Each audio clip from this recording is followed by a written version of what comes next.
Hello everyone, welcome to competitive maths by Sumit Chahal. ये हमारे percentage का लास्ट पार्ट रहेगा, जिसमें हम परसेंटेज के सभी क्वेश्चन जो CGL 2018, 19 प्री और मेंस में आए हैं वो सब क्वेश्चंस करेंगे। और क्वेश्चंस तो सबको ही आते ही हैं करने, मगर एक एग्जाम ओरिएंटेड अप्रोच जिससे हमारा टाइम सेव हो सके वो अप्रोच से हम करेंगे। तो हम स्टार्ट करते हैं क्वेश्चन 1 से।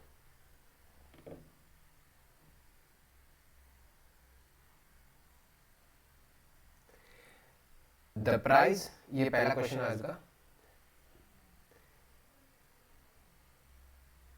The price of cooking oil has increased by 25%. The percentage of reduction that a family should affect in the use of cooking oil so as not to increase the expenditure on this account is। ठीक है, इसमें मैं बोला है कि किसी भी चीज़ का प्राइस 25% इंक्रीज हो गया है। ठीक है, 25% क्या होता है 1/4, तो यानी कोई चीज़ 4 है तो उस पर 1 का इंक्रीज हुआ है, तो 4 से 5 हो गया, तो प्राइस 4 से 5 हो गया।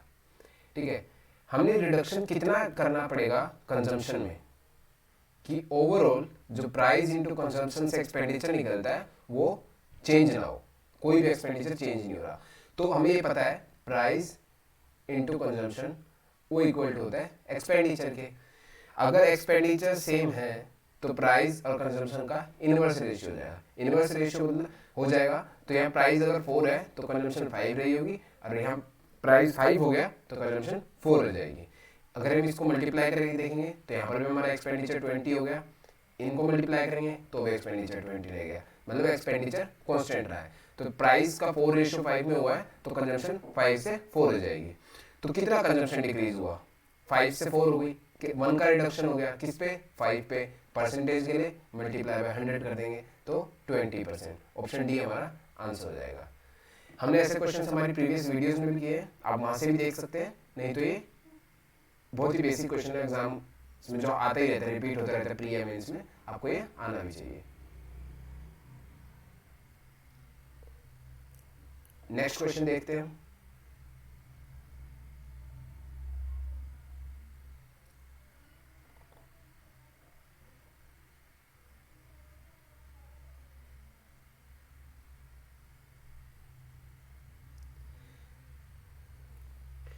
Ravi scores 72% marks in examination. If these are 360 marks, then the maximum marks are। अब आप देख रहे होंगे कि क्वेश्चंस कितने इजी हैं, मगर ये कोई भी क्वेश्चन मेरे मन गढ़ंत नहीं है, ये सारे क्वेश्चंस आए हुए हैं। आप कोई भी 2018 या 19 का प्री और मेंस का पेपर CGL को उठा सकते हैं, आपको एज इट इज क्वेश्चन मिल जाएंगे। तो क्या बोला है, Ravi scores 72% marks, 72% marks score किया हुआ है, जो कि 360 के इक्वल दिया हुआ है। ठीक है, यहाँ से 1% की वैल्यू ये 5 से कट रहा है, ठीक है, तो 1% की वैल्यू 5 आ गई। मैक्सिमम मार्क्स कितने होंगे 100%, तो 100% की वैल्यू 500, तो ऑप्शन ए हमारा आंसर हो जाएगा। तो ये 10 सेकंड्स का क्वेश्चन है और ये आए हुए क्वेश्चन है। नेक्स्ट क्वेश्चन में देते हैं, the single discount equivalent to 2 successive discounts of 20% and 50% is. वैसे तो ये डिस्काउंट से रिलेटेड जो क्वेश्चन करेंगे हम प्रॉफिट लॉस में, वो उसमें भी करेंगे, मगर हमने क्योंकि इसमें नेट इफेक्ट वाला किया हुआ है तो मैं आपको इसमें भी बता देता हूँ एक बार। ये डिस्काउंट दिया हुआ है तो मतलब कोई भी चीज़ रिड्यूस हुई है, डिक्रीज हुई है, डिक्रीज हुई है तो मतलब नेगेटिव। ठीक है, और 2 बार जब नेट इफेक्ट में डिक्रीज होता था तो हमारा फॉर्मूला होता था -a - b plus AB upon 100। ठीक है, तो यहाँ -20 -15 प्लस 20 इंटू 15 अपॉन 100, ये 5 ये 3, तो -35 प्लस 3 यानी -32। तो कितना डिस्काउंट आ गया -32। ऑप्शन सी हमारा आंसर हो जाएगा। और अगर रेशियो मेथड से करेंगे तो 20% क्या होता है 1/5, यानी कोई भी चीज़ 5 से 4 हो गई।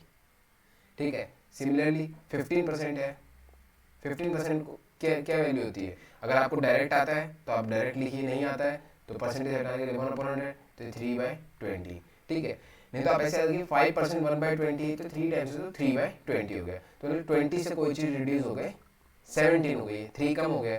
ठीक है, तो ओवरऑल कितना हो गया 100 से वो चीज़ दोनों का हट 68 हो गई, तो कितने का रिडक्शन आ गया 32 का। ठीक है, और ये अपॉन 100 में से रिडक्शन आया और परसेंटेज के लिए इंटू 100, तो यहाँ से 32%। तो आप जिस मेथड से चाहे करना चाहे आंसर 32 ही आएगा। नेक्स्ट क्वेश्चन देखते हैं।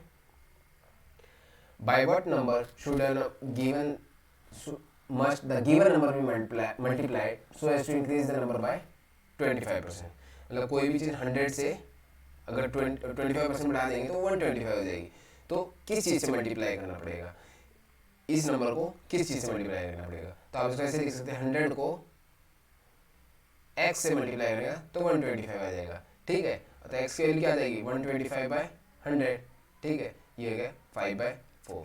नहीं तो आपको पता भी होना चाहिए सिंपल इंक्रीज 25% कब होता है, जब हम कोई भी चीज़ 4 से 5 लेके जाते हैं, क्योंकि हमने फ्रैक्शन में वैल्यूज सीखी हुई है। तो 4 से 5 लेके जा रहे हैं तो यानी उस चीज़ को 5/4 से मल्टीप्लाई करना पड़ेगा। तो ऑप्शन बी हमारा आंसर हो जाएगा। नेक्स्ट क्वेश्चन करते हैं। अनु spends 68% of her in monthly income.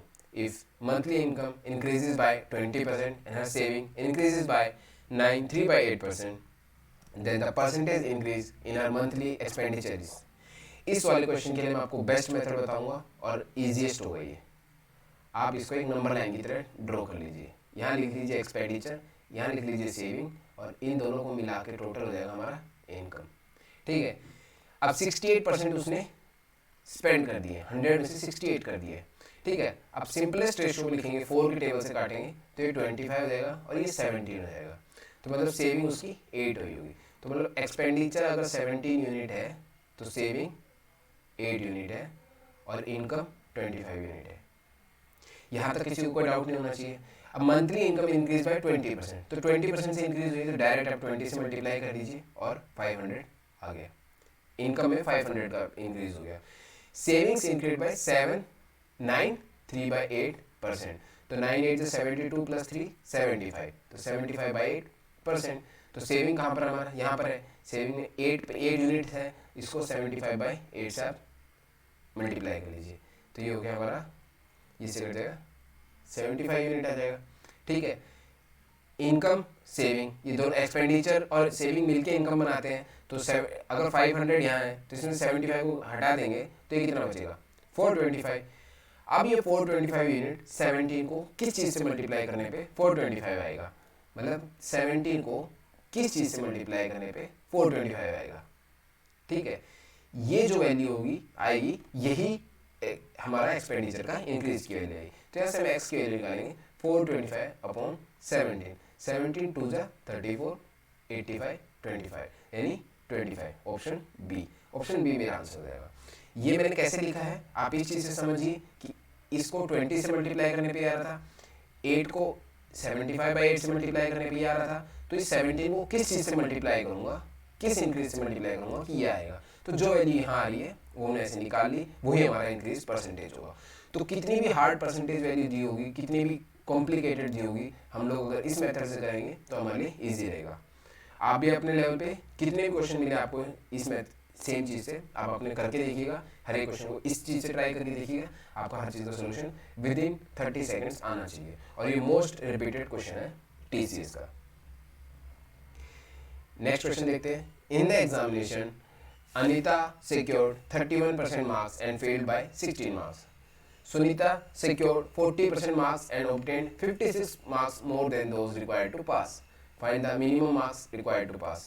तो हमने जो पहले भी हमने जो किया हुआ था हम वैसे ही कर लेते हैं। यहाँ अगर पासिंग मार्क्स है तो अनीता के कितने आए 31% आ गए, और कितने मार्क्स से फेल हो गई 16 मार्क्स से फेल हो गई। ठीक है, सुनीता के 40% आए और इसके पासिंग मार्क्स से 56 ज़्यादा आ गए। तो ये 31 और 40% के बीच में जो 9% का गैप है ये किस नंबर की वजह से आया है 72 नंबर्स की वजह से। 56 और 16 72, तो यहाँ से 1% की वैल्यू आ जाएगी 8, 100% की वैल्यू आ जाएगी 800। तो मैक्सिमम मार्क्स 800 है, मगर इसमें पूछा गया find the minimum marks required to pass. अब ये 8 मार्क्स 1% है तो 16 मार्क्स 31% कितना आ जाएगा 1% की वैल्यू अगर 8 दी हुई है तो 31% की वैल्यू जाएगी 248। ठीक है, और पासिंग मार्क्स कितना है 16 मार्क्स से फेल हुआ है, मतलब 16 मार्क्स और आ जाते तो ये पास हो जाता, तो 264 मेरा पासिंग मार्क्स हो जाएगा। तो ऑप्शन बी हमारा आंसर हो जाएगा। या फिर आप पीछे से आना चाहें तो यहाँ से भी सेम ही आंसर आएगा। इसके 40% मार्क्स आ गए, 1% अगर 8 है, 40% यानी 320 मार्क्स, और इसकी 56 मार्क्स ज़्यादा आए हैं, तो आप इसको माइनस करेंगे तो यहाँ से भी 264 आएगा। तो आप कोई भी वैल्यू से निकाल सकते हैं, आंसर 264 ही आएगा।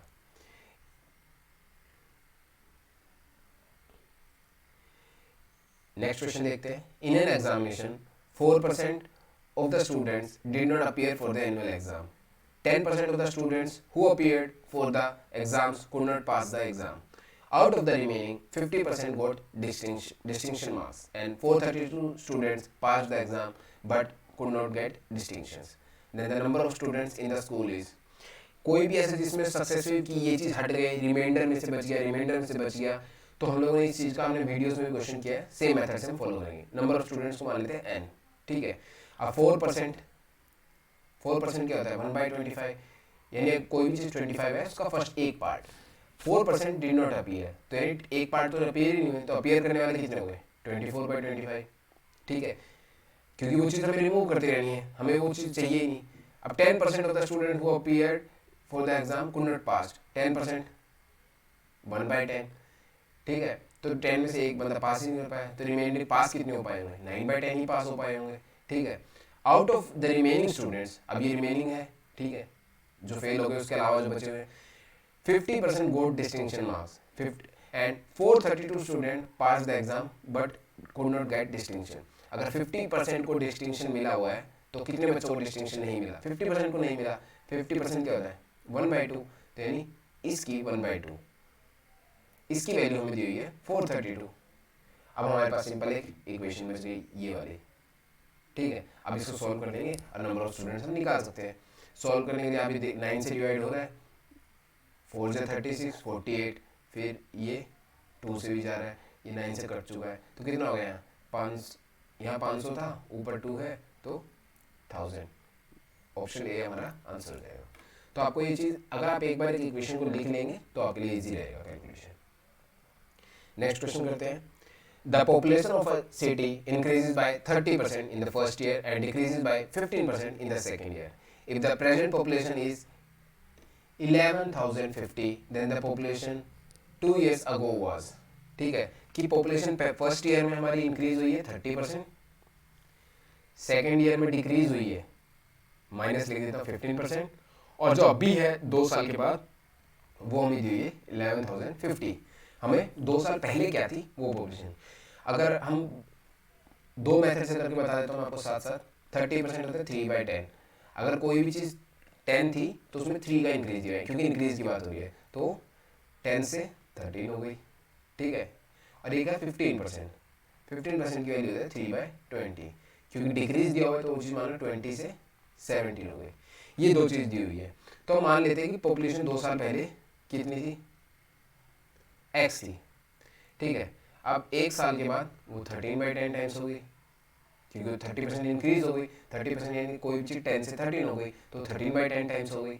नेक्स्ट ईयर वो डिक्रीज हो रही है तो 17/20 टाइम्स हो गई, ठीक है। और इसकी वैल्यू हमें दी हुई है 11,050, ये हमें वैल्यू दी हुई है, ठीक है। अब ये भी प्राइम नंबर है, ये भी प्राइम नंबर है, और यहाँ पर कोई फ्रैक्शन में तो वैल्यू है नहीं, तो मतलब ये डिवाइड कर ही रहा होगा, तो किसी भी एक वैल्यू से आप देख लीजिए। 13 से देख लेते हैं, 13 8 जा 104, 65, 13 5 जा 65, ठीक है, 18 5 जा तो 50 मल्टीप्लाई, इधर से 50 मल्टीप्लाई बाय 20 मल्टीप्लाई बाय 10, ठीक है। तो ऑप्शन ए 10,000 हमारा पॉपुलेशन हो जाएगा। ये एक मेथड हो गया। नहीं तो आप नेट दूसरा मेथड क्या देख सकते हैं, फ्रैक्शन वैल्यू फर्स्ट ईयर में 10 से 13 हो गई, सेकेंड ईयर में 20 से 17 हो गई, ठीक है।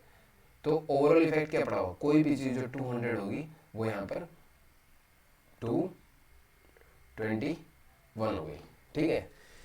और 221 की वैल्यू हमें दी हुई है 11050, ये मेरे को दिख रहा है कि ये मल्टीप्लाई बाय 50 टाइम्स हो रखा है। आप 50 से मल्टीप्लाई करिए ये आएगा, तो मतलब ये चीज़ में मल्टीप्लाई बाय 50 टाइम्स होगी, तो मतलब इनिशियल वैल्यू 10,000 रही होगी। तो आप ऐसे भी कर सकते हैं फ्रैक्शन वैल्यू से, जो सा मेथड आपको इजी लगे आप उस मेथड से करिए। नेक्स्ट क्वेश्चन देखते हैं। Price of sugar rises by 20%, ठीक है, प्राइस 20% राइज होगा। अब परसेंटेज वैल्यू में साइड में लिख देता हूँ, 20% 1/5, यानी कोई भी प्राइस 5 से 6 हो गया. By how much should the consumption of sugar be reduced so that the expenditure does not change? ठीक है, प्राइस इनटू कंजम्पशन, ये इक्वल टू एक्सपेंडिचर होता है. अब एक्सपेंडिचर अगर कांस्टेंट है तो प्राइस और कंजम्पशन इन्वर्स रेशियो हो जाएगा. हमने पिछली वीडियोस में किया है. तो कंजम्पशन क्या हो जाएगा, 6 से 5 हो जाएगा. तो कंजम्पशन में कितने का डिक्रीज हुआ, 1 यूनिट का डिक्रीज हुआ. किस पे, 6 पे. इंटू 100 कर देंगे तो परसेंटेज आ जाएगा. तो ये हमारा 16 2/3 ऑप्शन सी हमारा आंसर हो जाएगा. तो ये वाले क्वेश्चन आपको डायरेक्ट करने आना चाहिए, विदाउट एक पॉइंट भी लिखे. आपको डायरेक्ट ही लिखना आना चाहिए कि अगर प्राइस 5 से 6 हुआ तो कंजम्पशन 6 से 5 होगी, क्योंकि एक्सपेंडिचर कांस्टेंट है. नेक्स्ट क्वेश्चन देखते हैं. ये काफी अच्छे क्वेश्चन में से एक है. इसमें कैलकुलेशन ठीक ठाक है. ठीक है, तो ये क्वेश्चन देखते हैं. A B C spends 80%, 85% and 75% of their income respectively. If their savings are in the ratio 8:9:20 and the difference between their incomes of A and C is rupees 18,000, then the income of B is. ठीक है, हमें saving का ratio दिया हुआ है और spend, ये spend दिया हुआ है तो मतलब एक्सपेंडिचर है. अगर 100 में से एक्सपेंडिचर को हटा देंगे तो सेविंग आ जाएगा. अगर ए ने 80% स्पेंड किया हुआ है तो ए का सेविंग कितना होगा, ए का सेविंग 20% है. ठीक है, सिमिलरली बी का सेविंग कितना होगा, 15%. और सी का सेविंग कितना होगा, 25%. और इन तीनों सेविंग का रेशियो हमें दिया हुआ है 8:9:20. ये क्वेश्चन में फर्स्ट पार्ट में दिया हुआ है, तो यानी इनका रेशियो लिख लेता हूँ यहाँ पे भी. ठीक है, रेशियो लिख दिया मैंने. अब आप इंडिविजुअली इस वैल्यू को इस वैल्यू से कंपेयर करिए, बी की बी से करिए, सी की सी से करिए. तो आप इसको करेंगे तो यहाँ से ए की आएगी. जब आप परसेंटेज साइन को हटा दीजिए, एक बार हटाएंगे तो ये इंटू 100/20, ये 5 से घटेगा. तो यहाँ से ए की वैल्यू रहेगी 40. सिमिलरली बी की निकालोगे तो वो आएगी 9 × 100/15, 23, ये 3, 60. तो हम लिखते रहते हैं साथ साथ A/B/C. ए की 40 आई है तो बी की 60 आई है. सिमिलरली सी की 25% की वैल्यू अगर 20 है तो 100% की वैल्यू आप डायरेक्ट निकालें तो 80 होगा. ये चीज़ आपको डायरेक्ट भी आनी चाहिए, नहीं भी आ रही तो आपको 100/25, ये 4 टाइम्स तो 80. सी की 80. तो रेशियो आएगा 40:60:80. क्योंकि रेशियो है तो हम सबसे छोटे फॉर्म में लिखेंगे, 20 से डिवाइड करेंगे 2:3:4. ये हमारे पास रेशियो आ गया इनकम का. अब बोला क्या हुआ है, income of A and C is 18,000. A और सी के इनकम हमारे कितने आई है, 6 यूनिट, 2 यूनिट इसके, 4 यूनिट इसके, यानी 6 यूनिट की वैल्यू हमें दी हुई है. डिफरेंस बोला हुआ, सॉरी. तो 4 यूनिट माइनस 2 यूनिट, यानी 2 यूनिट की वैल्यू हमें दी हुई है 18,000. ठीक है, इनकम ऑफ बी पूछा हुआ है. इनकम ऑफ बी कितना है, 3 यूनिट. अगर 2 यूनिट की 18,000 है तो 3 यूनिट की 27,000. तो ऑप्शन ए हमारा आंसर हो जाएगा. तो इसमें कैलकुलेशन कुछ खास नहीं है, बस आपको ये चीज़ इक्वेट करनी आनी चाहिए और ए बी सी की इनकम का रेशियो निकालना आना चाहिए. उसके बाद क्वेश्चन कुछ बचता नहीं है. नेक्स्ट क्वेश्चन देखते हैं. A and B spends 60% and 75% of their income. If the savings of A are 20% more than that of B, then by what percent is the income of A less than the income of B? ठीक है, the savings of A are 20% more. इस line से हमें देखना है. इस A की saving कितनी है, 40%. 60% अगर उसने एक्सपेंडिचर कर दिया तो सेविंग 40% है. ये है 25% मोर, 20% मोर. तो 20% क्या होता है, 1/5. यानी कोई भी चीज़ 5 थी तो इंक्रीज हो गई 6 हो गई. तो यानी ये 6/5 टाइम्स है more than saving of B. ये 6/5 टाइम्स है सेविंग ऑफ बी. बी की सेविंग कितनी है, 25% ऑफ बी. ठीक है, तो आप इस इक्वेशन को सॉल्व करेंगे तो परसेंटेज अपॉन 100 लिखेंगे तो दोनों तरफ कट ही जाएगा. ठीक है, तो 40A इक्वल टू ये 530B. तो यहाँ से A अपॉन B आएगा 3:4. तो इनकम A की इनकम अगर 3 है, B की इनकम अगर 4 है तो A की इनकम 3 है. तो कितने परसेंट लेस है A की इनकम, 4 में से 1 यूनिट कम है. अब 4 का है, 1 यूनिट कम है, परसेंटेज 25%। मगर आपको एग्जाम में ये सब लिखना नहीं है। अगर कोई 4 में से ये 3 है, 1 यूनिट कम है, 4 का एक पार्ट कम है, तो 25% होता है। ये सब फ्रैक्शन वैल्यूज आपको डायरेक्ट आनी चाहिए, यही चीज़ आपका टाइम सेव कर पाएंगे। नेक्स्ट क्वेश्चन करते हैं। In an examination in which full marks were 500, A secured 25% more marks than B। साथ साथ लिखते हैं हम, 25% 1/4 होता है, ठीक है। तो यानी A अपॉन B की वैल्यू देखेंगे तो A के ज़्यादा है तो 5/4। B secured 60% more marks than 60%, ये होता है 3/5, ठीक है। तो B अपॉन C देखेंगे, B के ज़्यादा है तो 8 हो जाएंगे, C 5, क्योंकि 60% यानी कोई भी चीज़ का 3/5 पार्ट, 5 में से 3 हिस्सा। C सिक्योर्ड 20%, अब 20% की फ्रैक्शन वैल्यू देखेंगे 1/5, अब C के लेस दिया हुआ है D से, तो D की वैल्यू अगर 5 है तो C की वैल्यू 4 है, ठीक है। A secured 80% marks, then the marks or percentage obtained by D is। अब हमारे पास ये सब चीज़ें, हमें इनका कंबाइंड रेशियो पता लगना चाहिए जिससे निकाल ABCD का, ठीक है। तो सेम मेथड से हम करते हैं ताकि मिस्टेक होने की चांस कम रहे। ये 4 है तो इस प्लेस को 4 से फिट, ये 5 है तो यहाँ 5, ये 8 है तो यहाँ 8, ये 4 है तो इसके पीछे वाले प्लेसेस सेम डिजिट से। तो हम जब इसे देखेंगे ये 3 4 और इसका 4, सब में से एक चीज़ कॉमन मिल गई मेरे को, और कुछ चीज़ कॉमन मिल रही नहीं मिल रही, तो ये 40 आ गया, 8 4 32, ये 20, ये 25, ये मेरे पास रेशियो आ गया। अब 40 की वैल्यू हमें दी है 80%, यानी ट्वाइस दे रखी है। पूछा गया डी की, अगर 25 की क्या देगी 50%, तो ऑप्शन सी हमारा आंसर हो गया। तो ऐसे हम इस क्वेश्चन को भी कर सकते हैं विद इन 30 to 45 सेकेंड्स।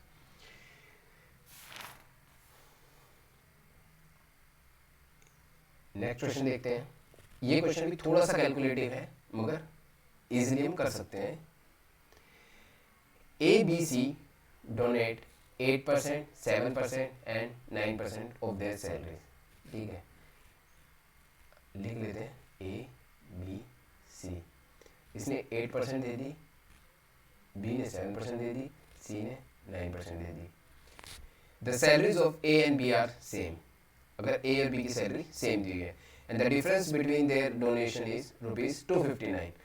अगर इसने दोनों की सैलरी सेम है, मान लेते हैं दोनों की सैलरी अगर 100% कुछ भी मान लेते हैं, ठीक है। इसने 8% दिया, इसने 7% दिया, दोनों सेम, तो डिफरेंस किसका 1%, और 1% की हमें वैल्यू क्या दी हुई है 259, तो 100% की वैल्यू हो जाएगी 25900, यानी इनकी सैलरीज दोनों की जो सेम दी हुई है उसकी वैल्यू हमें दी हुई है 25900। बी की सैलरी भी सेम दी हुई है 25900, सी की हमें पता नहीं है। The total donation of A and B is 1185 more than that of C। अब A और B का डोनेशन हमें निकालना है, तो कैसे लिखेंगे? अब इसका 8% प्लस इसका 7%, तो आपको मैं लिख के बता देता हूँ एक बार। जैसे A और B का डोनेशन निकालेंगे, इसका 8% प्लस इसी चीज़ का 7%, तो मैं इस चीज़ को कॉमन लिख लूँगा, तो याद आएगा 25900, 8 + 7 15%, ठीक है। तो ये सब लिखने के स्टेप आपको पेपर में नहीं लिखने, आपको डायरेक्ट ये चीज़ आनी चाहिए, 8% प्लस 7% 15% इसका निकालना है, ठीक है। तो हम इसका 15% निकालेंगे,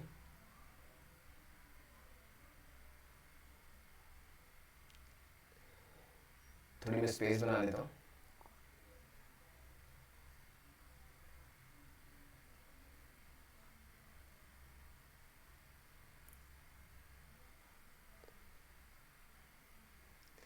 हमें अब क्या निकालना है 25900 का 15%, ये इससे कटेगा, 15 को आप इसे मल्टीप्लाई करोगे तो ये हमारा आ जाएगा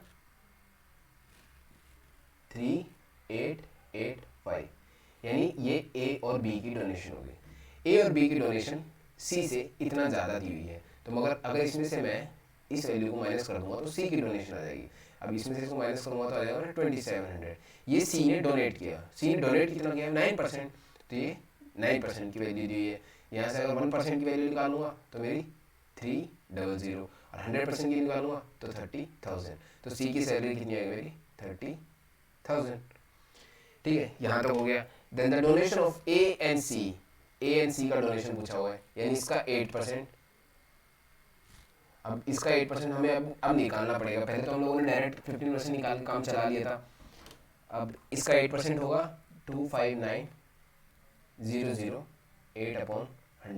तो यहाँ से आप मल्टीप्लाई करेंगे तो ये आ जाएगा 2072, ठीक है। सिमिलरली सी की डोनेशन 9% जो हमने निकाली थी, सी की डोनेशन, तो यहाँ से हमें पता लगी कितनी थी, 2700। तो ओवरऑल इन दोनों का डोनेशन का सम कितना आएगा, 2700 2072, तो 4072। अब बोला क्या है, the donation of A and C की 4072 is what percent of the total salaries of ABC. Total salary ABC की कितनी है, 30 + 25 20 50 80, और 18 से ज़्यादा 81 800। परसेंटेज पूछा हुआ तो मल्टीप्लाई बाय 100, ये इससे कट गया। अब ये मेरे को देखना है, चेक करना है। आप ये देखिए 81 है, ठीक है, ये अगर 5 से भी ये 4772 थी, ठीक है, ये 477। अगर मैं 818 को 6 से मल्टीप्लाई कर दूंगा तो आप ये 8 6 जा 48, यानी 4800 से ऊपर चल जाएगा।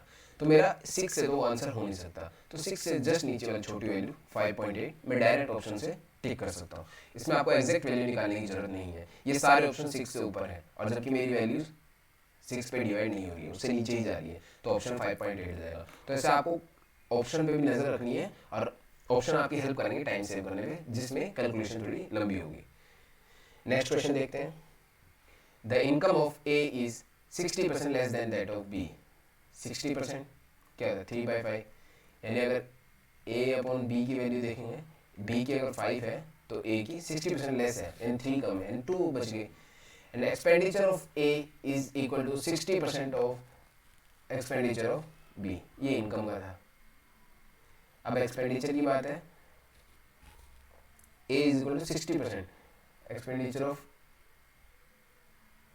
60% यानी 3/5, यानी अगर बी का एक्सपेंडिचर 5 है तो ए का एक्सपेंडिचर 3 दिया हुआ है, ठीक है। आप बोला if A's income is equal to 70% of B's expenditure. ये लाइन है जहां से हम इस क्वेश्चन को स्टार्ट करेंगे, ठीक है। हम लिख लेते हैं income expenditure, A's income is equal to 70% of B's expenditure. तो बी के एक्सपेंडिचर को ए बी 100 मान लेता हूँ मैं अपनी मर्जी से, ताकि मेरे को 70% यानी 70, यहाँ तक तो मेरे को कोई प्रॉब्लम नहीं होगी। अब मेरे पास रेशियो भी दिया हुआ है कि ए की इनकम और बी की इनकम का क्या रेशियो है, 2:5। अगर 2 यूनिट की वैल्यू 70 दी हुई है तो 1 यूनिट की 35, तो 5 यूनिट की वैल्यू 175, यानी बी की इनकम है 175 आएगी इस हिसाब से मेरा, ठीक है। और ये एक्सपेंडिचर का रेशियो भी दिया हुआ है, अगर बी 5 यूनिट की वैल्यू 100 है तो 3 यूनिट की वैल्यू 60 आ जाएगी, तो यानी इसका एक्सपेंडिचर भी आ गया। अब पूछा हुआ इनके सेविंग का रेशियो, सेविंग क्या है, इनकम माइनस एक्सपेंडिचर, सेविंग है ये 75, स्मॉलेस्ट रेशियो में 2:15, तो ऑप्शन डी हमारा आंसर हो जाएगा। तो आपको इस लाइन से क्वेश्चन को स्टार्ट करना है, ठीक है, और ये जो चीज़ की है उस रेशियो में हमको वैल्यूज को लिख देना है, और सिंपल माइनस करेंगे तो हमारा आंसर आ जाएगा। नेक्स्ट क्वेश्चन देखते हैं। ये सेम आपको मैंने पहले भी क्वेश्चन कराया है, हम सेम मेथड से करेंगे, और आपको मैं इन क्वेश्चंस को मेरा वापस लेने का एक ही है कि मैं आपको ज़्यादा से ज़्यादा क्वेश्चन समझा पाऊँ और आप पेपर में इसी मेथड से करें, ठीक है। अब क्या बोला, सोनू से 15% ऑफ हिज इनकम, 15% होता है 3/20, यानी अगर एक नंबर लाइन इसमें ड्रॉ ली, ये एक्सपेंडिचर हो गया, ये सेविंग हो गया, तो 3 सेव हो रहा है, 3 यूनिट सेव हो रहे हैं 20 में से, तो एक्सपेंडिचर 17 होगा, और टोटल इनकम जो है मेरी वो है 20 यूनिट। इनकम 20 से इंक्रीज हो गई तो कितना हो गया 40। Still he save the same amount as before, saving तो कोई इंक्रीज ही नहीं हुआ है, तो ठीक है 0 हो गया मेरा। तो पूछा हुआ है कि what is the percentage increase in expenditure. अब ये 400 ये 0 है, तो यानी 400 का सारा इफेक्ट इस पे पड़ा होगा, ठीक है। तो यहाँ किस चीज़ से मल्टीप्लाई करेंगे कि 400 आ जाए, यानी 400 को 17 से डिवाइड करेंगे, 17 2 34, 60 है, 17 2 ज़ा 34, ठीक है। 22.8, 22 पॉइंट में एक ही आंसर है, ठीक है। मेरे को ऑप्शन से भी देखते रहना, ऑप्शन में भी नजर रखनी है, तो ऑप्शन बी हमारा आंसर हो जाएगा। हमने इस क्वेश्चन में कुछ गलती की, हाँ गलती की यहाँ पर, बी नहीं, इसका ऑप्शन सी होगा। 2 ज़ा 34, 60 बचेगा, वो 3 ज़ा 51, 23 पॉइंट में आ गया। अब हमें आगे भी कैलकुलेट करना पड़ेगा, 90 आ गया, 51 9 बचेगा, 90 5 ज़ा 85 एंड 23.5 समथिंग आएगा। तो ऑप्शन बी नहीं, ऑप्शन ए हमारा आंसर होगा, 23.5। तो आपको ऐसे छोटी छोटी कैलकुलेशन गलती नहीं करनी, बाकी मेथड सबसे बेस्ट यही है।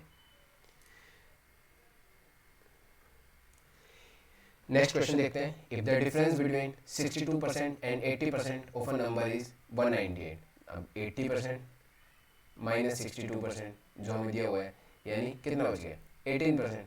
18% की वैल्यू दी हुई है 198, तो ऐसे 1% की वैल्यू आ जाएगी 11 आ जाएगी। What is the difference between 52% 92% minus 56%, तो ये कितना हो गया, ये हो गया 36%। अब 1% की वैल्यू 11 है, तो 36% की क्या हो जाएगी, 36 इंटू 11 हो जाएगा 396। ऑप्शन सी हमारा आंसर हो जाएगा। तो ये बेसिक्स क्वेश्चन है, कुछ ऐसे क्वेश्चन भी आते हैं प्री के आए हुए हैं, मैक्सिमम ये इजी क्वेश्चन 2018 प्री के हैं और 19 प्री के हैं, जो थोड़े अच्छे लेवल क्वेश्चन है वो मेंस में आए हुए हैं। तो आपको कोई भी इजी क्वेश्चन को छोड़ना नहीं है, ये फ्री के नंबर है, ये इसको हम कैसे भी नहीं छोड़ सकते। अब क्वेश्चन है, if 85% of a number is added to 75, ठीक, then the number result is the number itself. The number is, ठीक है, अब कोई भी नंबर मान लेते हैं हम, 100x मान लेते हैं, ठीक है। अब इस नंबर का 85% यानी 85x, ठीक है, जब इसको 75 में ऐड करते हैं तो ये नंबर खुद बन जाता है, यानी नंबर ये बन जाता है। तो यहाँ से 15x की वैल्यू आ जाएगी 75, तो x की वैल्यू आ गई 5, ओरिजिनल नंबर था 100x, तो वो 500 जाएगा। सबसे इजी मेथड आप ये ऐसे कर सकते हैं। नहीं तो 85% ऐड किया, 85% of a number is added to 75। अगर 85% नंबर ऐड किया हुआ है तो रिमेनिंग कितना बचेगा, 15%, यानी वो ये वैल्यू जो हमें दी हुई है 15% की दी हुई है। और 15% अगर 75 है तो 1% 5 हो जाएगा और 100% 500 हो जाएगा। तो आप विदाउट पेन भी इस क्वेश्चन को सॉल्व कर सकते हैं। नेक्स्ट क्वेश्चन देखते हैं। The price of a sugar is increased by 17%. A person wants to increase his expenditure by 5% only.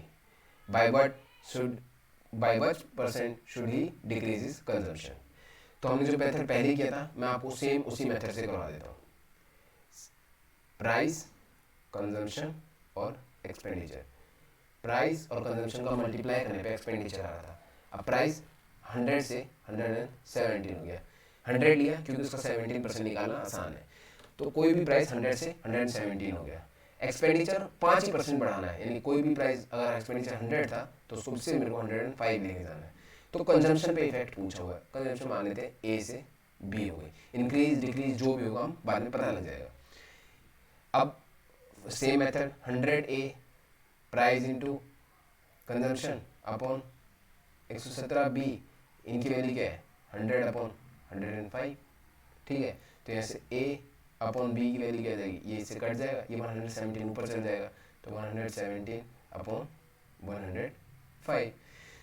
तो मतलब कोई भी चीज़ 117 थी वो अब 105 हो गई है। तो कंजम्पशन में इतना डिक्रीज हुआ, कितने का डिक्रीज हुआ है, 12 का डिक्रीज हुआ है। किस वैल्यू पे डिक्रीज हुआ है, 117 पे, पहले 117 थी अब 105 हो गई हमारी, क्योंकि A से B हुई है 117 पे, और परसेंटेज निकालने के लिए मल्टीप्लाई बाय 100, तो ये हमारा आ जाएगा 1200। आप इसको शॉर्टेस्ट में लिख लीजिए, 3 से डिवाइड कर लीजिए, 39 40, ठीक है। तो आएगा 400 अपॉन 39, 390, 10 बच जाएगा, यानी 10 39 10 जा 390, 10 बच गया, ये फिर मल्टीप्लाई बाय, फिर जीरो लगाओगे तो ये कहीं ना कहीं 2 आएगा, फिर 5 आएगा 25, तो 2 5 6 आएगा, फिर आप डिवाइड करते रहोगे तो ये ऑप्शन में नियर बाई जो हमें मिल रहा होगा करेक्ट अप टू 1 डिजिट मिलता है तो 10.3 हमारा आंसर हो जाएगा। एग्जैक्ट वैल्यू कभी भी नहीं पूछता, हमें नियर बाई ही पूछेगा, तो ऑप्शन ए हो जाएगा इसमें। तो हमें जो हमने सेम चीज बेसिक चीज सीखी है हम हर क्वेश्चन को उसी चीज से करेंगे, हर एक में अलग फॉर्मूला नहीं सीखेंगे। और इस टाइप की जो कंजम्पशन इंक्रीज डिक्रीज का होता है उसके लिए आपको डायरेक्ट अगर याद करना है, अगर 100 से 117 इंक्रीज कर दिया, एक्सपेंडिचर से 105 घटा रहे हैं तो कंजम्पशन जो इनका डिफरेंस होगा अपॉन 117 से मल्टीप्लाई बाय 100, हर बार सेम चीज़ होगी। तो आप ये अगर डायरेक्ट याद करना चाहो तो वो भी कर लो, नहीं तो आपको बेसिक आना चाहिए। सेम क्वेश्चन है, the price of petrol is increase by 28%, 128 हो गया। एक्सपेंडिचर कंजम्पशन में पूछा हुआ है, एक्सपेंडिचर बोला 22% ही बढ़ाना है तो 122, ठीक है, ये मान लो ए से बी हो रहा है, ठीक है। तो सेम क्वेश्चन को अब सेम अगर हम बेसिक से करें, स्टेप बाय स्टेप करें तो याद आएगा एक्सपेंडिचर का रेशियो 100 से 100 कट जाएगा तो ए अपॉन बी की वैल्यू आ जाएगी 128 से 122, यानी कोई भी चीज़ 128 से 122 हो जा रही है। कितने का डिक्रीज आ रहा है? 6 का डिक्रीज आ रहा है, किस वैल्यू पे? 128 पे, और परसेंटेज निकालेंगे इंटू 100 तो याद आएगा 600 अपॉन 128, या फिर आप 300 अपॉन 64, और शॉर्ट लिखोगे तो 4 से काट लिया, 4 से काटेंगे तो ये आ जाएगा 75 अपॉन 16। अब अगर 16 4 जा 64, ठीक है, 11 बच गया 110, 16 6 जा 96, यानी 96 और 14 यानी 16.68 समथिंग आएगा, ठीक है। तो वो 7 क्यों गया, तो 4.7 हमारा आंसर हो जाएगा, ऑप्शन बी हमारा आंसर होगा।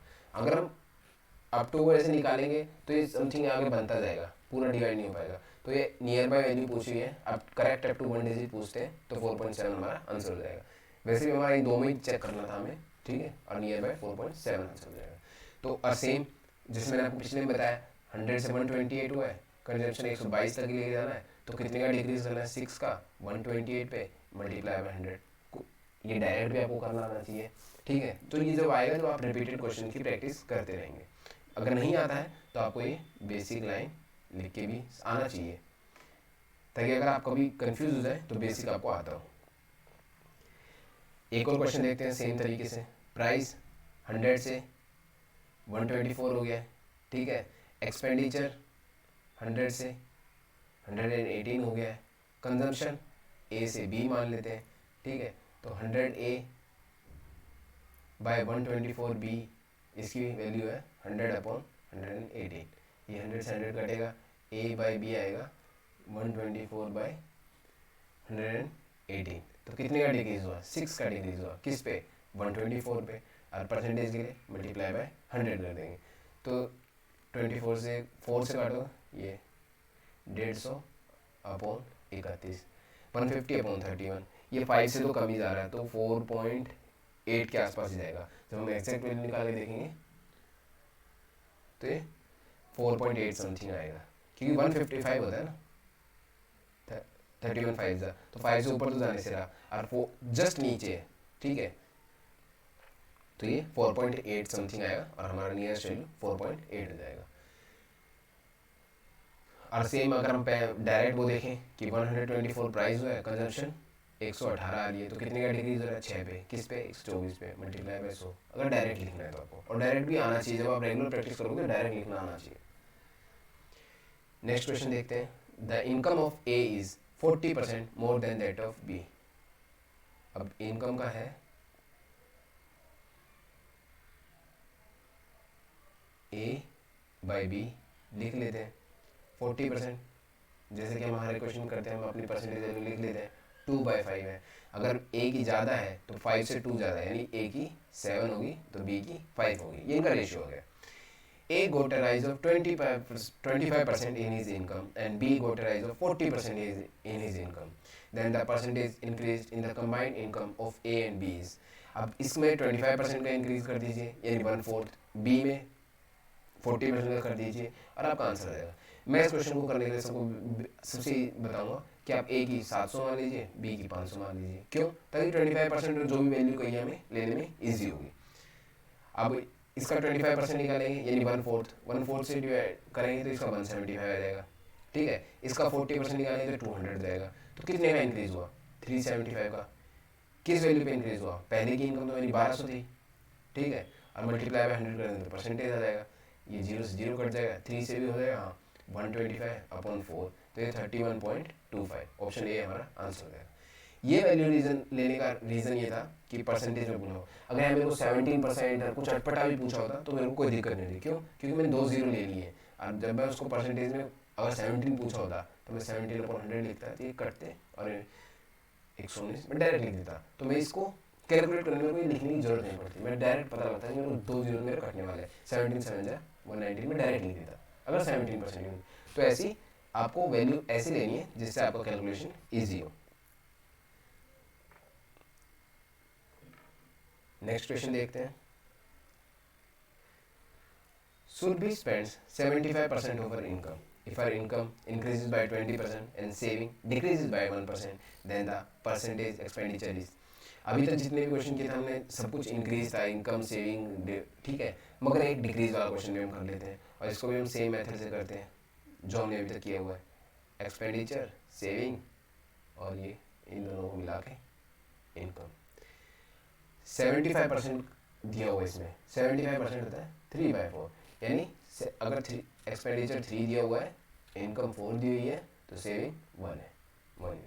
अब इनकम इंक्रीज हो गई 20% से, तो ओवरऑल इंक्रीज हो गया 80 का।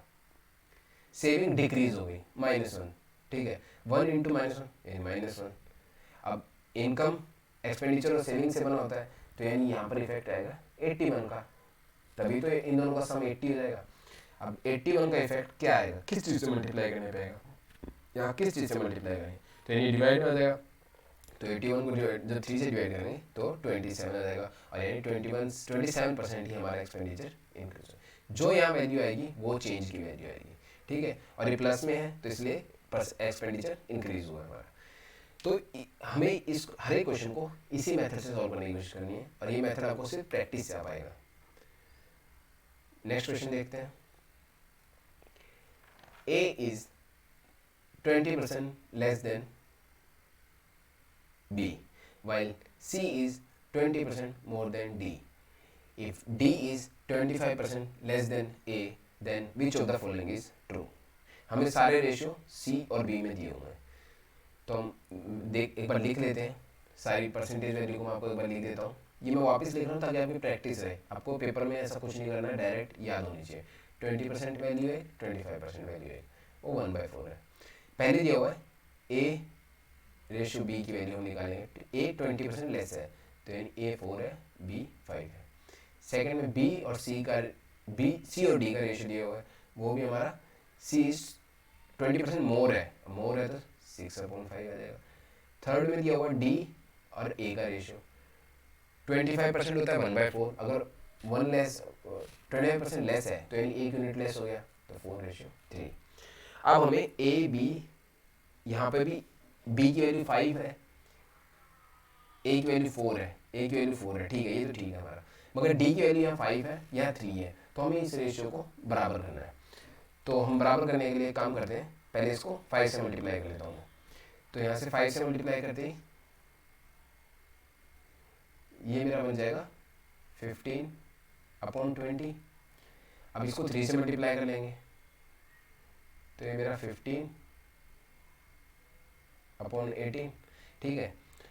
यहाँ मेरी C की वैल्यू, D की वैल्यू 15, A की वैल्यू 20 है, A की वैल्यू 4 है, तो मतलब ये 5 से मल्टीप्लाई कर लेते हैं, ये भी 20 हो जाएगा, 20/25, ठीक है। तो ये मेरी एक वैल्यू आ गई, एक यहाँ आ गई, तो मेरी वैल्यूज क्या आ गई? A/B की वैल्यू मेरी आ गई 20/25, C/D की वैल्यू आ गई 18/15, और D/A की वैल्यू आ गई 15/20। तो देखो मेरी यहाँ पे भी सेम, D की वैल्यू भी सेम, तो मतलब सब वैल्यू सेम है। तो मैं एज्यूम कर सकता हूँ कि A की वैल्यू अगर 20 है तो B की 25 है, C की 18 और D की 15 है। अब पूछा हुआ है B और C में संबंध पूछा हुआ है, तो B अगर 25 है तो C 18 है। तो यहाँ से अगर हम देखेंगे इसको B/C लिख सकते हैं, इस वैल्यू को B/C लिख सकते हैं, वो 0.675, कहीं ना कहीं ये बोला है। अब B/C लिखो 25/18, 11 है तो 1 से ज़्यादा है, तो ये ऑप्शन तो हो नहीं सकता। ये C/B है, ठीक है, C/B यानी 18/25, 18 को 25 से डिवाइड करेंगे तो ये 0.72 ही बनेगा। आप ऐसे कर सकते हैं, इसको 4 से मल्टीप्लाई करिए, इसको भी 4 से करिए, ऊपर 72 नीचे 100 तो 0.72, तो यानी C इज इक्वल टू 0.72 B, ऑप्शन बी हमारा आंसर हो जाएगा। तो ये भी एक क्वेश्चन आया था, अच्छा क्वेश्चन था और थोड़ा सा कैलकुलेटिव कह सकते हैं, ज़्यादा कैलकुलेटिव नहीं था इसमें कुछ। नेक्स्ट क्वेश्चन पे मूव करते हैं। सुधा saves 15% of her income. If her expenditure increases by 20% and her saving increases by 60%, then by what percent her income increased?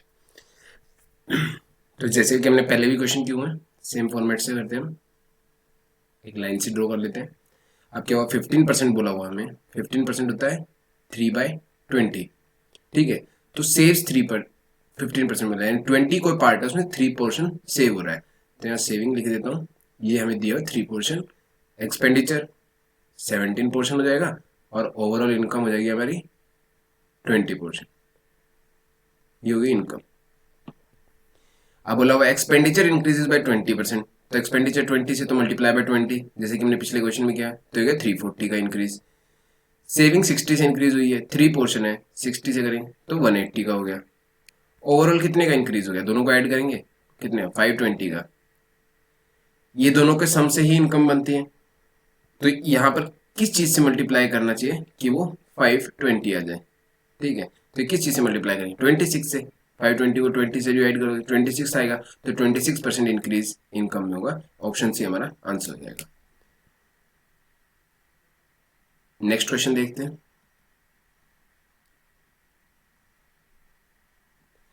When the price of an item was reduced by 20% and its sale increased by X%, there is an increase of 60% in the receipt of revenue. Then the value of X is, ठीक है, question देखते हैं हम। इसमें बोला price increase was reduced by 20%, 20% होता है 1/5, यानी कोई भी चीज 5 से 4 हो गई है, तो पहले हम लिख देते प्राइस हो गया 5 से 4, ये ओरिजिनल था, ये न्यू प्राइस है,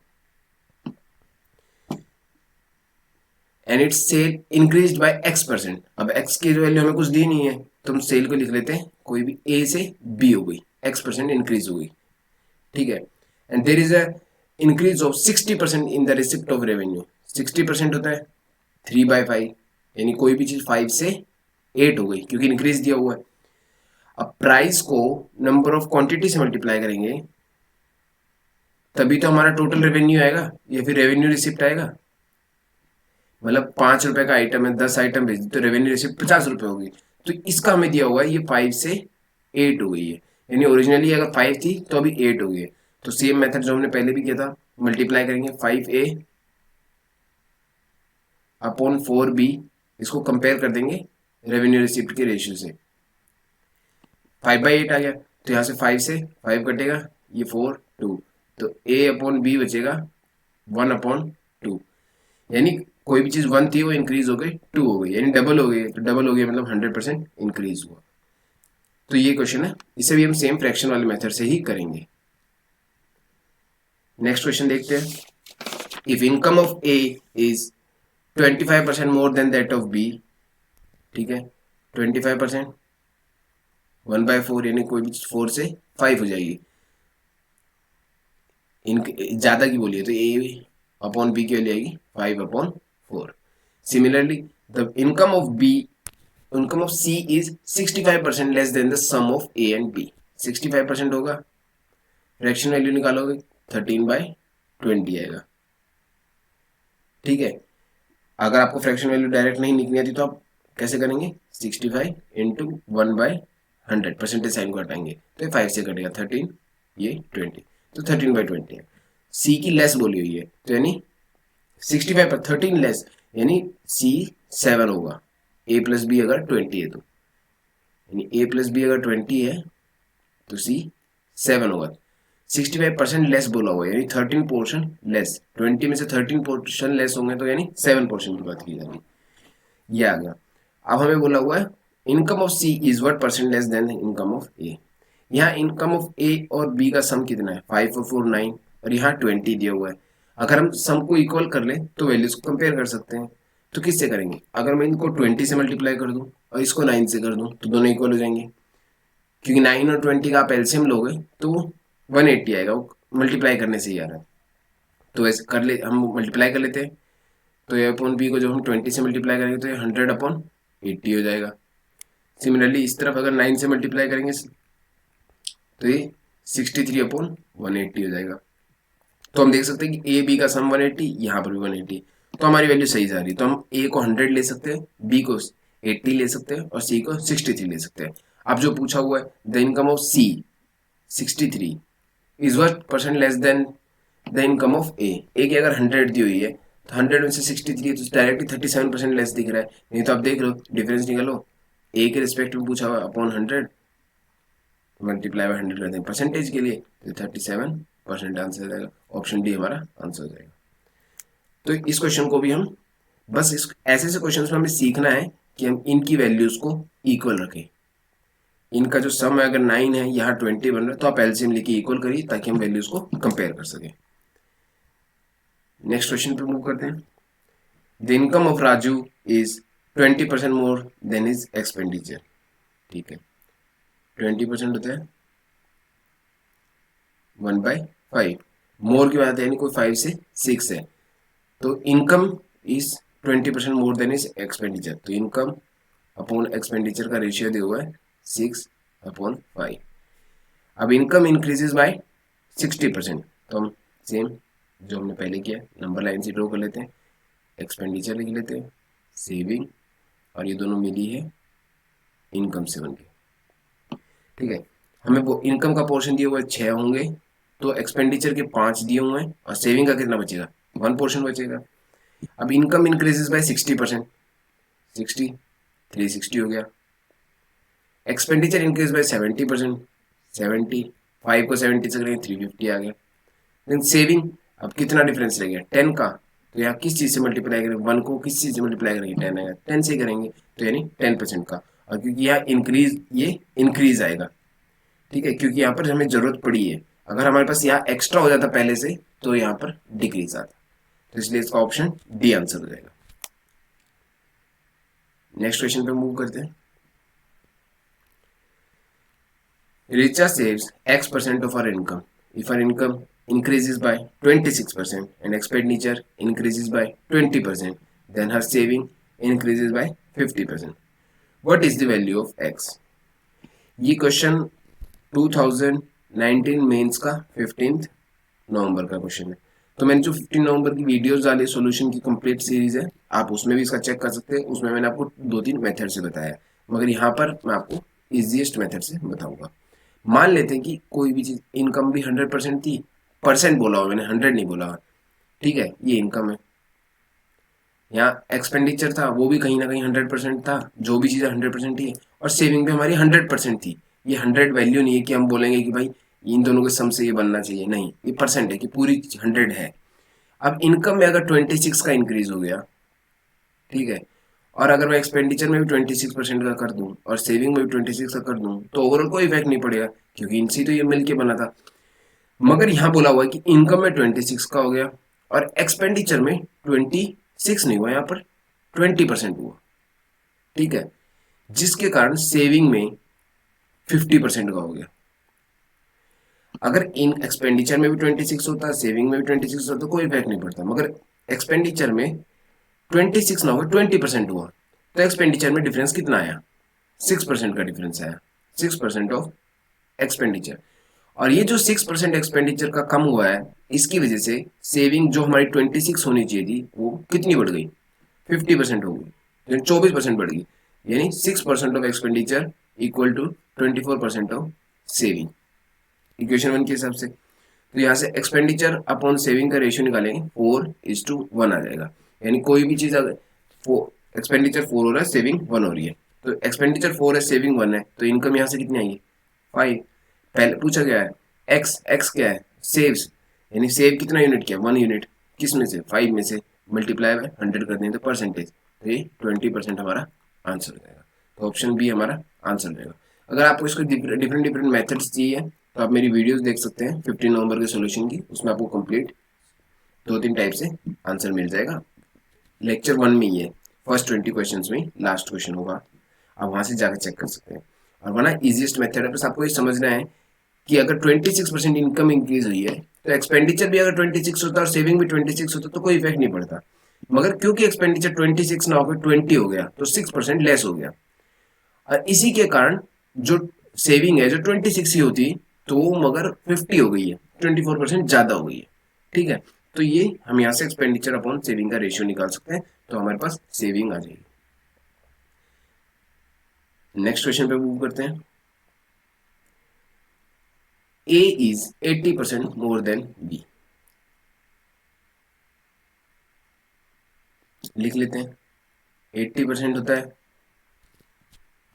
4/5, और मोर की बात हुई है यानी कोई चीज 5 से 9 हो जा रही है, तो यानी ए बी अगर 5 है तो ये 9 होगा। सिमिलरली सेकंड रेशियो दिया हुआ है, ऐसे को आप डायरेक्ट ही कर लीजिए, 56 और 460, 06 7 4 28 34 340% आ गया, यानी आप उसको 340 अपॉन 7 आ गया, और परसेंट साइन हटाओगे अपॉन 100 जाएगा, तो ये फ्रैक्शन वैल्यू इसको भी काट सकते हैं।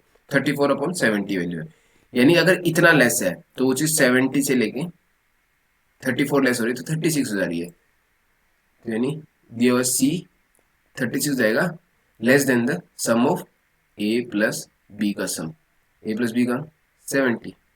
सेम क्वेश्चन जो हमने पहले किया था एज इट इज बन गया, ए प्लस बी का सम 70 है, यहाँ 14 है, ये 14 और 70 का एलसीएम तो 70 होता है, तो मतलब इस चीज को मैं 5 से मल्टीप्लाई कर लेता हूँ, तो ए अपॉन बी इसकी वैल्यू रहेगी 45 अपॉन 25। ठीक है, ताकि इनका सम 70 मिल जाए, रेशियो तो अभी भी 9:5 में ही है। सिमिलरली सी अपॉन ए प्लस बी की वैल्यू एज इट इज हमारी 36 अपॉन 70, तो यहाँ से अब मेरे पास यहाँ पे भी ए प्लस बी 70, यहाँ पे भी 70, तो मैं वैल्यूज को कंपेयर कर सकता हूँ। अब पूछा क्या हुआ, by what percentage C less than A, C क्या है 36, ए क्या है 45, कितना लेस है 9 लेस है, लेस देन ए के रिस्पेक्ट में पूछा हुआ है। ठीक है, ये 5 ए, तो ये 20%, ऑप्शन डी हमारा आंसर है।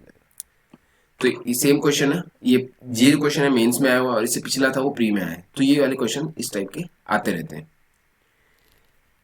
नेक्स्ट क्वेश्चन देखते हैं, x plus 20% of 250 is 25% more than x percent of 220। 25% 1/4, यानी कोई भी चीज मोर की बात हो रही है तो 4 से 5 हो जाएगी, तो क्या बोला x plus 20% of 250 is मतलब इक्वल टू बराबर, कंपेयर किया 25% मोर देन दिस है, तो यानी ये इसका 5/4 टाइम्स है, तभी तो 25% मोर आएगा, मोर देन x% ऑफ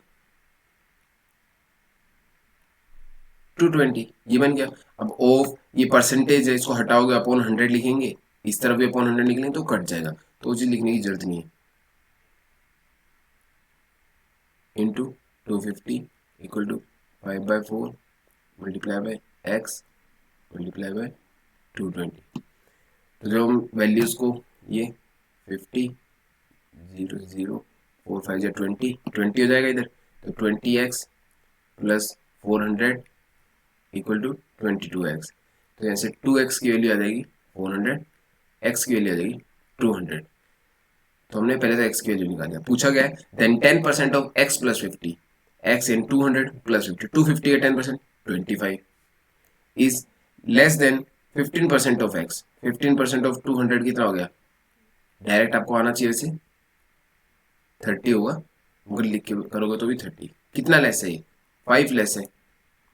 पूछा किसके रिस्पेक्ट में, सेकंड चीज के रिस्पेक्ट में पूछा हुआ है,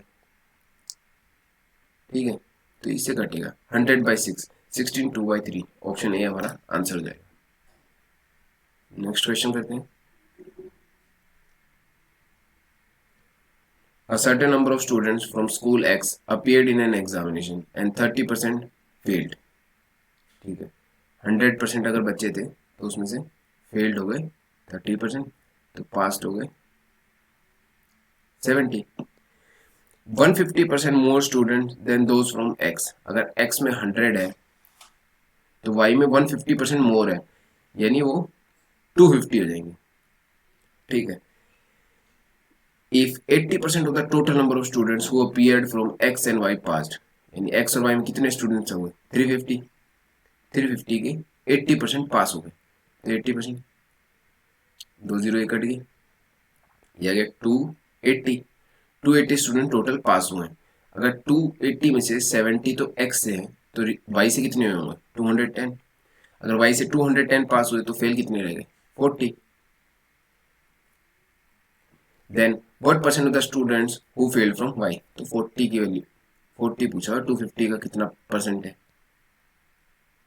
2 5 8 2 16, ऑप्शन सी हमारा आंसर। नेक्स्ट क्वेश्चन पे मूव करते हैं।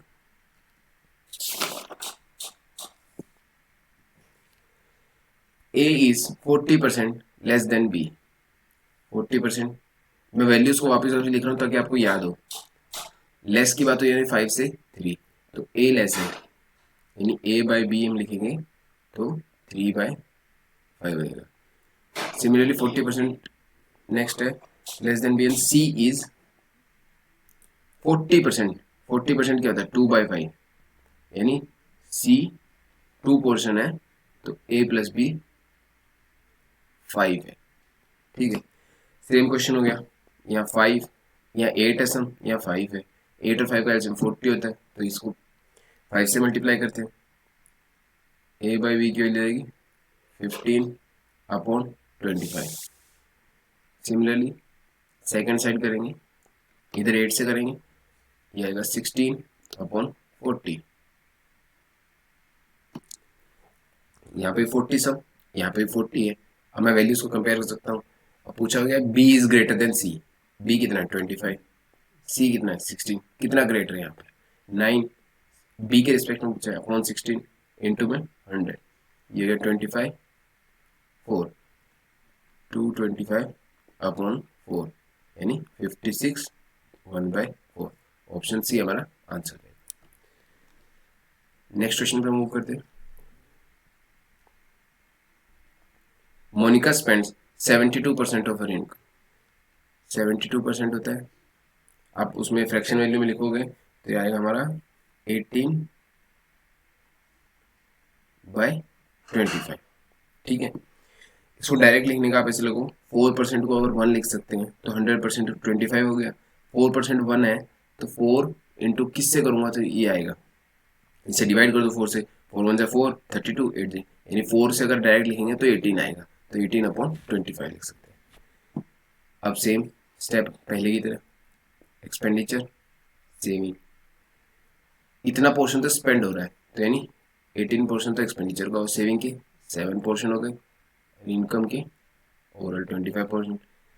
इनकम 20% से इंक्रीज हुई है तो ये हो गया 500 डायरेक्ट। सेविंग 15% से हुई है तो ये हो गया 105। इन दोनों का डिफरेंस निकालेंगे तो इधर 395 आएगा। अब एक्सपेंडिचर कितना इंक्रीज हुआ है हमें पता लगाना है कि यहाँ किस चीज से मल्टीप्लाई हुआ होगा। ठीक है, तो यानी 395 को 18 से डिवाइड करना है। अब इसको डायरेक्ट डिवाइड करके देखेंगे, 18 1 18 2 36, 2 36 35 आ गया, यानी 22 से जस्ट लेस, यानी ऑप्शन सी 21.9 हमारा आंसर हो जाएगा। नेक्स्ट क्वेश्चन चलिए। The price of an oil, the price of oil is increased by 20%. However, its consumption decreased by 18 1/3%. What is the percentage increase or decrease in the expenditure on it? 20%, 1/5, increase की बात हो रही है तो 5 से हो चीज 6, तो हम लिख रहे प्राइस ओरिजिनल और न्यू, 5 से 6 हो गया। कंजम्पशन क्या दिया हुआ हमें 8 1/3%, यानी 25/3%। फ्रैक्शन वैल्यू लिखूंगा 25/3 इंटू 1/100, ये 4 यानी 1/12। डिक्रीज की बात है मतलब कोई भी चीज 12 से 11 होगी, तो कंजम्पशन 12 से 11 होगी। प्राइस और कंजम्पशन को मल्टीप्लाई कर देंगे तो हमारा ओवरऑल एक्सपेंडिचर कितना आएगा वो आ जाएगा। तो हमारा ओवरऑल एक्सपेंडिचर फर्स्ट केस में हमारा 60 था, न्यू केस में 66 है, ठीक है। तो कितने का इंक्रीज हो गया? 6 का इंक्रीज हो गया, किस पे? 60 पे, और परसेंटेज के लिए मल्टीप्लाई बाय 100, ये 10 से ज़्यादा है, 0 से 0, तो 10% इंक्रीज हो गया। ऑप्शन सी हमारा, ऑप्शन ए हमारा आंसर हो जाएगा। ये जब ऐसी इक्वेशन बनती लिखते हैं हम फ्रैक्शन के फॉर्म में, तो यहाँ हम इसको काट भी सकते हैं, ये इधर पे कट भी सकता है, तो ये सीधा 10 से 11 हो गया था। आप इसी साइड में नहीं कर सकते क्योंकि मल्टीप्लाई में, ये अपोजिट साइड में काट सकते हैं क्योंकि ये फ्रैक्शन में आएगा हमारा, कि इससे ये वैल्यू हुई है, यानी कहीं ना कहीं ऐसे बनेगा डिवाइड में। तो ये चीज़ आपस में कट सकती है जब ये अपोजिट साइड में हो, सेम साइड में मत कटिंग करना। नेक्स्ट क्वेश्चन, बरीज working hour per day were increase by 15%, ठीक है। 15% क्या होगा? 5% 1/20, तो 15% 3/20। अब इंक्रीज की बात हो रही तो बोलो 20 से 23, तो वर्किंग आवर ओरिजिनल थे और न्यू, ओरिजिनल थे 20 आवर्स, तो न्यू हो गए 23 आवर्स, ये रेशियो है। His work wages per hour were increase by 20%, और 20% होता है 1/5, यानी इंक्रीज की बात हो रही है 5 से 6, तो वेजेस कितनी हो गई? 5 से 6 हो गया। तो नेट अर्निंग कितना होगा? कितने वर्किंग आवर काम किए और कितनी वेज पर आवर है, ठीक है। तो इन दोनों को मल्टीप्लाई करने से, यानी 100 होगा पहले, तो अब 138 हो गया। तो कितने का इंक्रीज हुआ? तो सिंपल दिख रहा है 38% का इंक्रीज हुआ, तो ऑप्शन बी हमारा आंसर हो जाएगा। नेक्स्ट क्वेश्चन देखते हैं।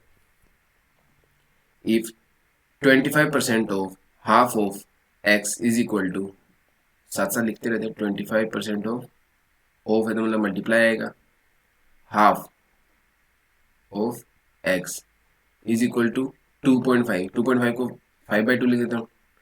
The value of 30% of 1/4 of Y, ठीक है।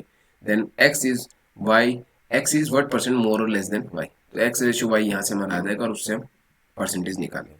तो सॉल्व कर लेते हैं। ये परसेंटेज है, दोनों तरफ कट कर सकते हैं, क्योंकि परसेंटेज साइन को हटाऊंगा तो अपॉन 100 लिखूंगा जो दोनों तरफ से हट जाएगा, तो इसलिए मैं उस कैलकुलेशन को कम करूँ। ये हो गया, ठीक है। सिंपल अब इसमें देखेंगे तो ये 5 से कटेगा इधर, ये इसे 6 से कटेगा, तो x अपॉन वाई आएगा 6/4, 3/2। तो x is what percent more और लेस देन y, y के रिस्पेक्ट में पूछा हुआ है, कितना है? x एक ज़्यादा ही है, ठीक है। और परसेंटेज के लिए इंटू 100, ये 50, यानी 50% मोर, ऑप्शन बी हमारा आंसर हो जाएगा। नेक्स्ट क्वेश्चन करते हैं।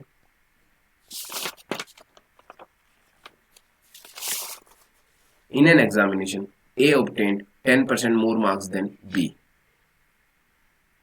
10%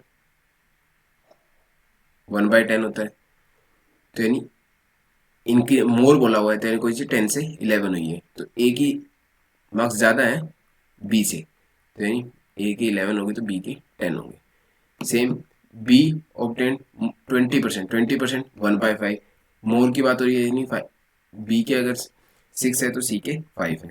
सिमिलरली थर्ड केस है C/D, 32% है, सेम 4 से डिवाइड कर लो, यानी 8, और नीचे 100 होता है, उसको 4 से कर दो 25, यानी फ्रैक्शन 8/25 बनेगा।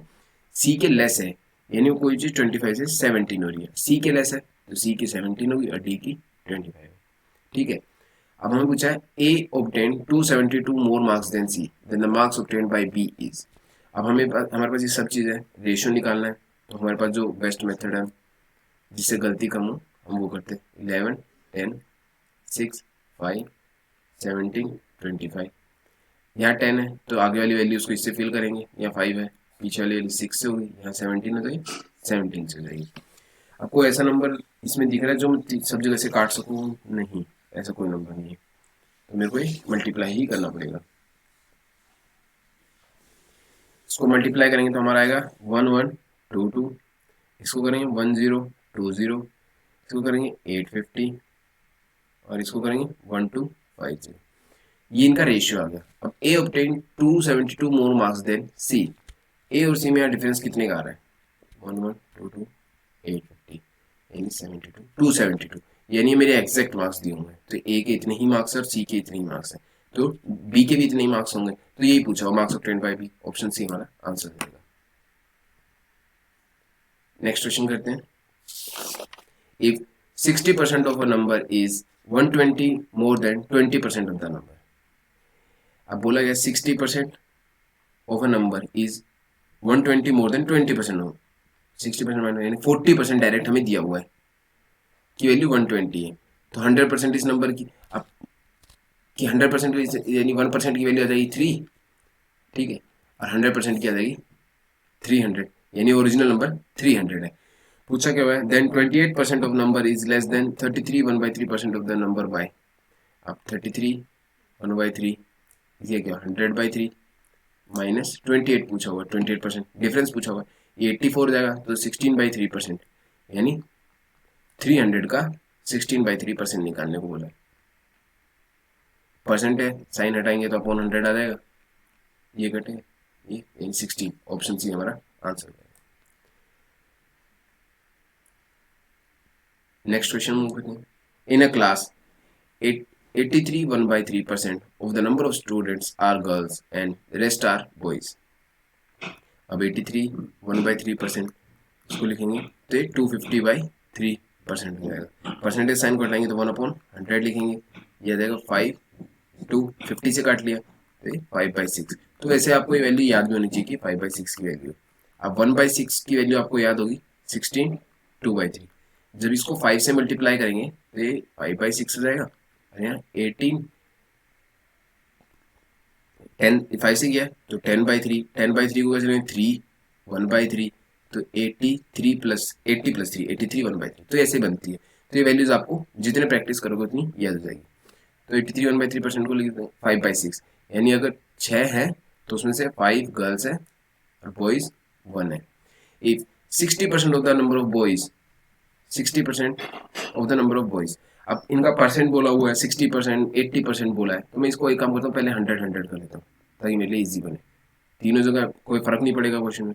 ये बॉयज के 100, अब 60% of the number of boys बोला है यानी 60 की बात हो रही है, and 80% of the number of girls, इसका 80% 400 हो गया, आर प्रेजेंट, ये प्रेजेंट है, तो एबसेंट कितने बच गए, इसके 40 और इसके 100। Then what percent of the total number of students are absent? 100 यहाँ 60 यहाँ 160 एबसेंट है, टोटल कितने थे 600 थे, मल्टीप्लाई बाय 100 कर देंगे, ये इसे कटेगा 80/3, 80/3 को सॉल्व करोगे तो हमारा ऑप्शन सी बन जाएगा 23।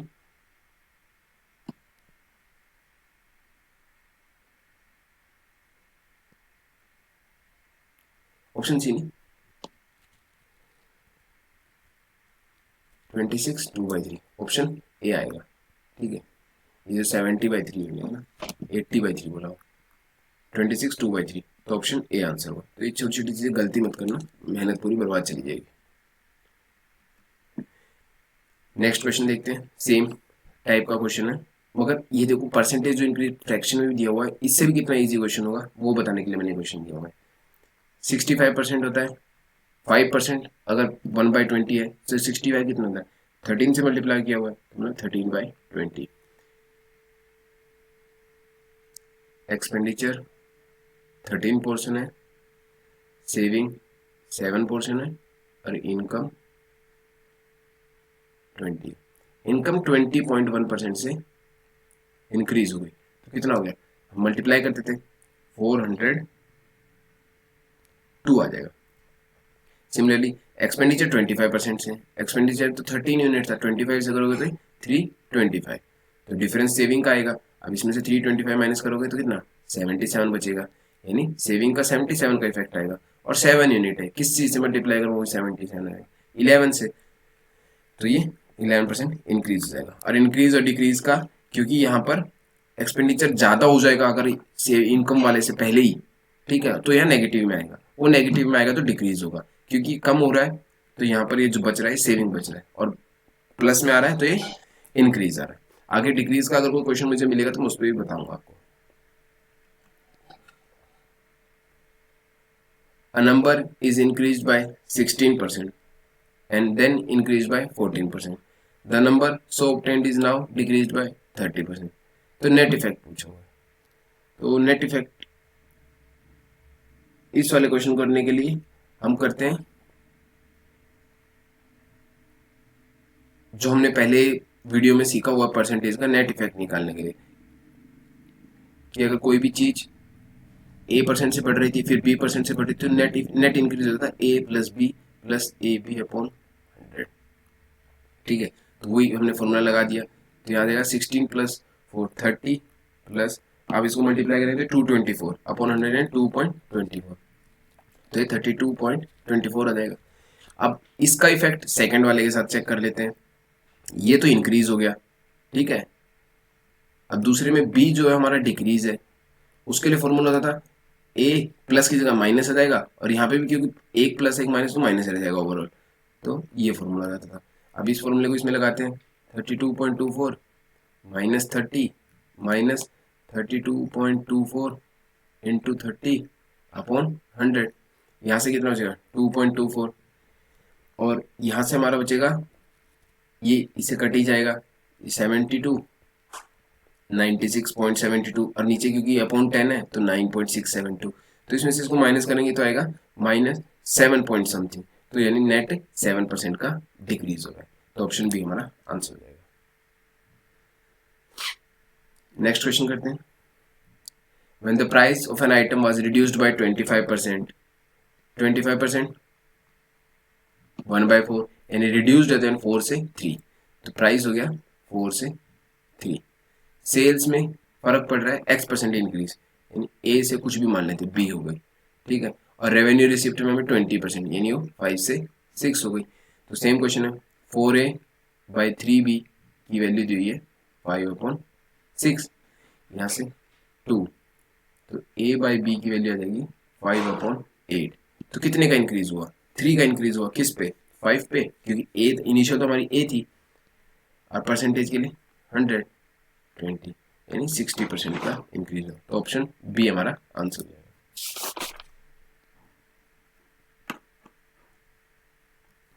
ये हमारी वीडियो का और इस सीरीज का लास्ट क्वेश्चन रहेगा। इस अब हमने सीजीएल के पूरे क्वेश्चन 2018 और 19 के प्री और मेंस के दोनों कवर कर लेंगे।